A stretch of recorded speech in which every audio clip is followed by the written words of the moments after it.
వస్తుంది. ఇదంతా చూస్తున్న శాంతనుడు తన ముందే తన పిల్లలు అందరూ చనిపోతున్నా గంగాదేవిని అడ్డుకోలేక, ఎదురు చెప్పలేక లోలోనే కుమిలిపోతున్నాడు. ఇలా ఉండగానే గంగాదేవి కడుపున 8వ బిడ్డ జన్మించాడు. శాంతనుడికి భయం మొదలైంది. గంగ ఆ బిడ్డను కూడా నది వద్దకు తీసుకొని వెళ్ళింది.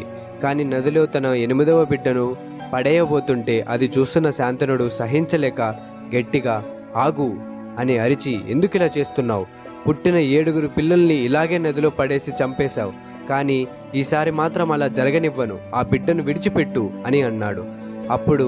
అప్పుడు గంగాదేవి తన నిజరూపాన్ని ధరించి అది చూసిన శాంతనుడు ఆశ్చర్యపోయాడు.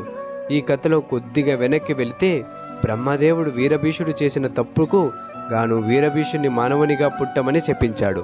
ఆ వీరభీషుడే ఈ శాంతనుడు. గాలికి చీర ఎగిరినప్పుడు తనను చూసిన వీరభీషుణ్ణి గంగాదేవి కూడా ఇష్టపడింది. అయితే వీరభీషుని గురించి